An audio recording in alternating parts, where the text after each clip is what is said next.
Hey there, everybody. Thanks for joining me for another one-man review. Today I'll be taking a look at two issues of Samuel Hickson's Liquid Realm. I'm not sure if this is something I ordered. It looks like something I would order, or if Samuel sent it along for free. So if Samuel, if you sent this along for free, thank you.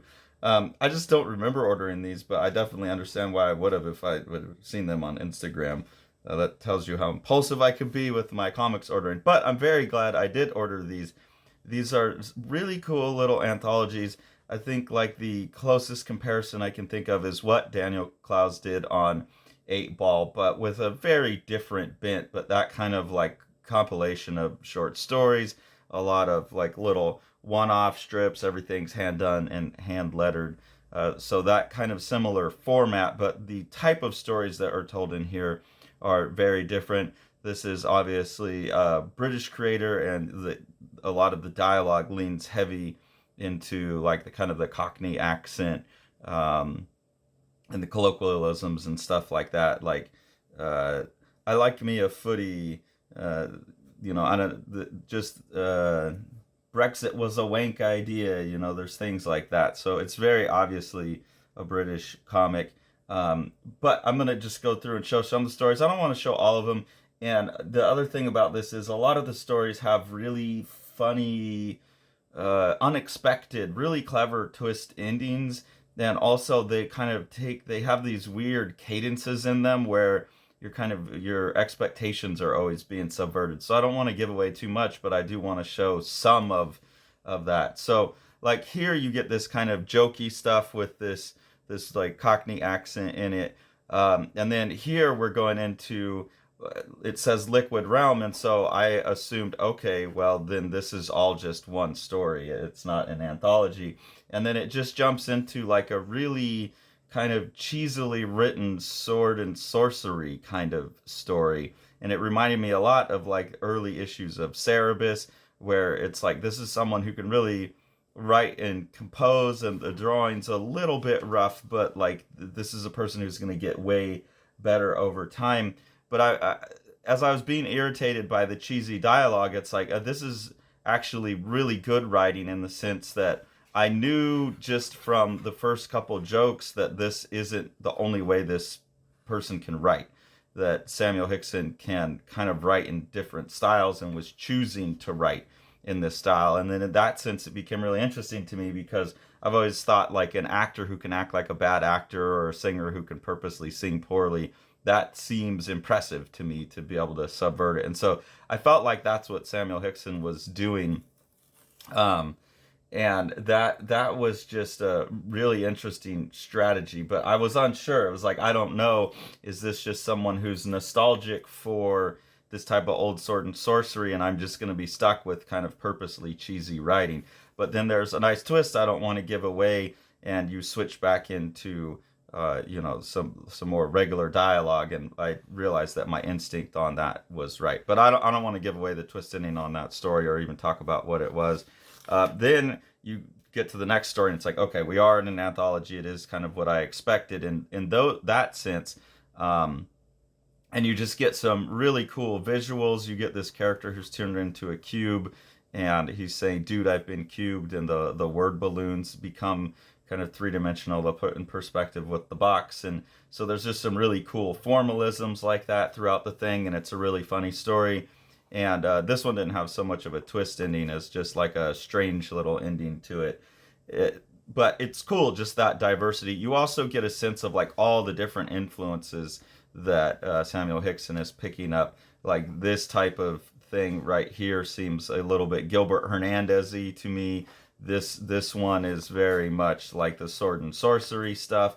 And then here you get what looks to be like a Tomine, however you pronounce his name, Adrian Tomine story. This one I'm going to have to go ahead and give away some spoilers, because this will show you what I think is so sophisticated about Samuel Hickson's work, is you can get these fluctuations in tone from page to page that keep you a little bit off kilter. So it starts out with like this Adrian Tomine, maybe Daniel Clowes, but final moments in the life of a music critic, and this very like down to earth cartooning.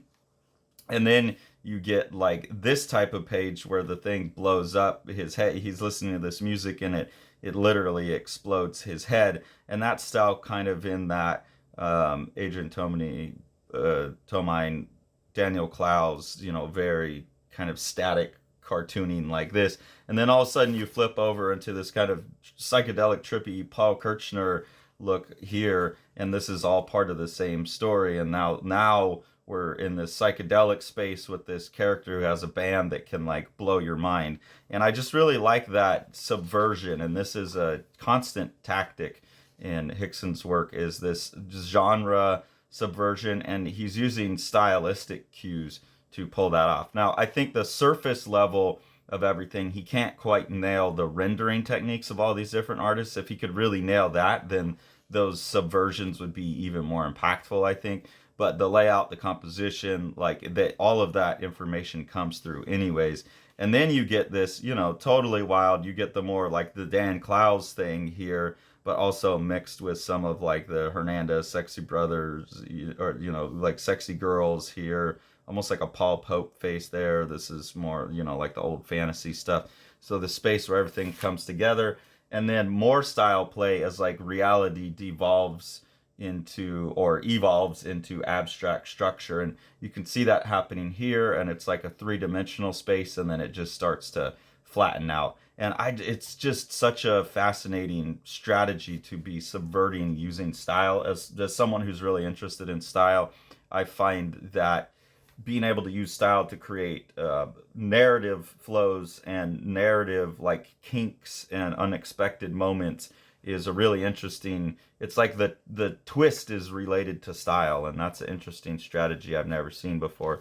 And then there's kind of like the more Dan Clowes, just observational stuff. So dirty stinking druggies and things they say.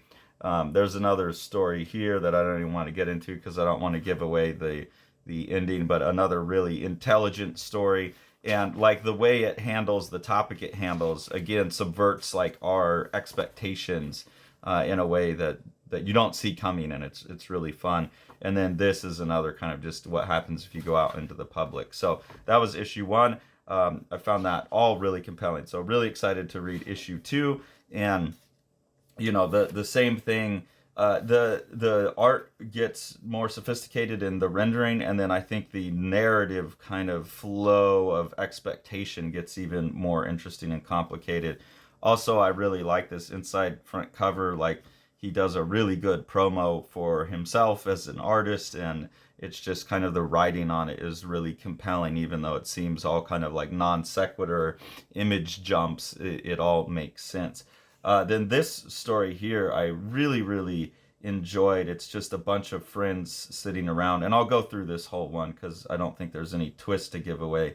But it's just friends sitting around, like, they seem kind of stoned, drunk, and talking, and you'll get like, again, these kind of, it's really well written naturalistic dialogue in the sense that it kind of just meanders, like the characters are talking about things and they're all connected, but like here they're like each spread is kind of a different topic. Like this is this guy going on about aliens and all this stuff, and you must have been listening to Joe Rogan, and then you kind of switch, and then they're talking about like soda, but it feels really naturally written, so it has this directionlessness to it, but you never feel lost or like it's just nonsense. And I find that to be really true to real life.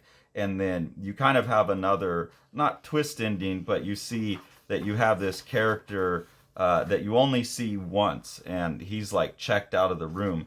And as a reader, you can kind of get checked out too and forget that character's there. And then they have their conversation, and he wakes up, and it was like, oh man, I thought you were conked out. And it's like, no, I was just playing possum. Like he was just listening. And so again, there's like these kind of fluctuations where it feels like different conversations, different narratives. It takes twists and turns.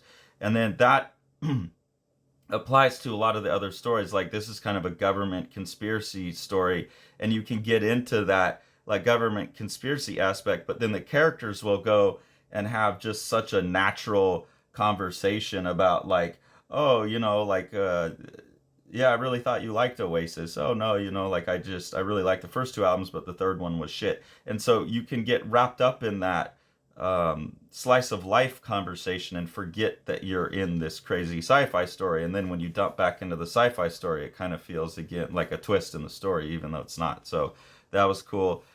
This is another one where you just get a really kind of interesting twist, and I'll give this one away because I found it conceptually compelling.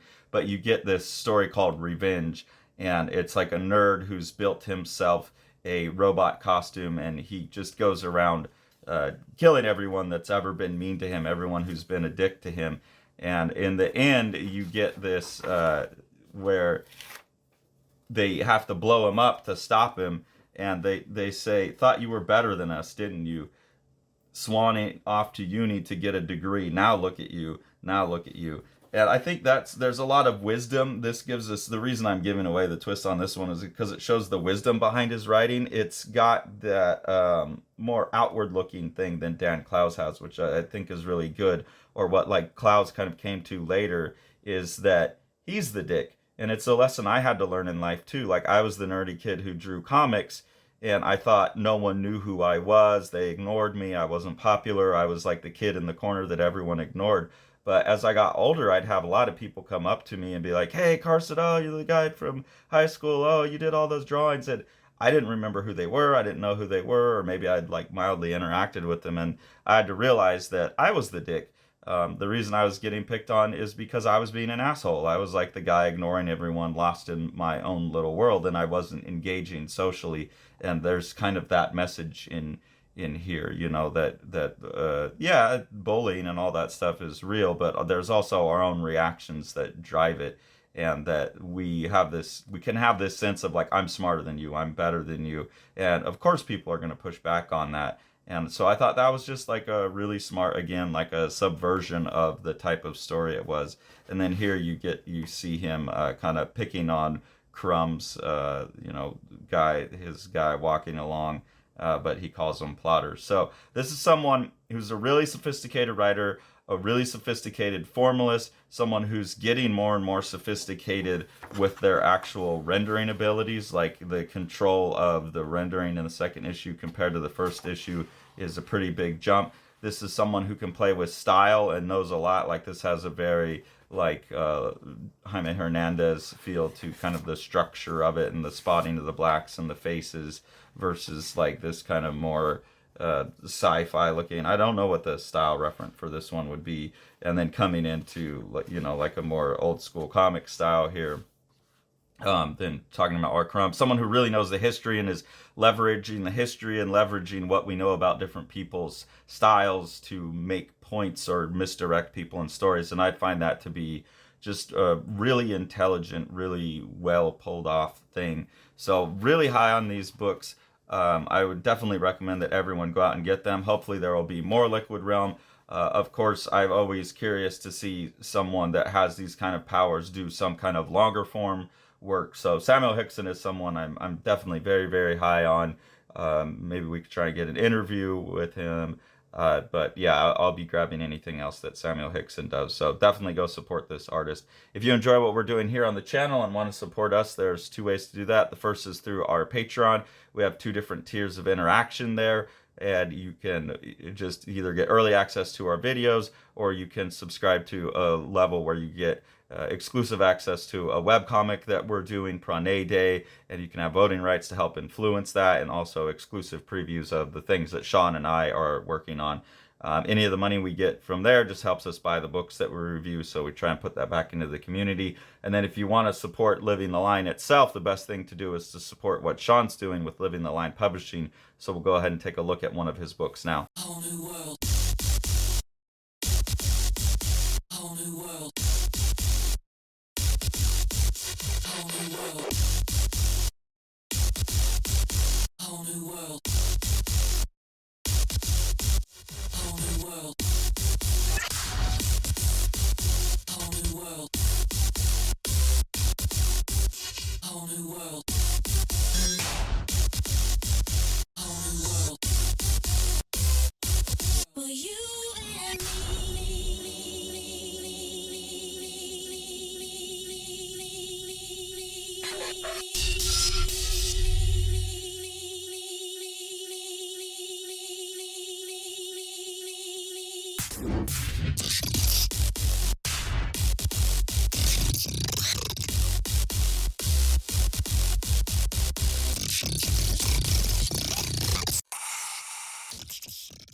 Thanks for following along. Take it away, Jack.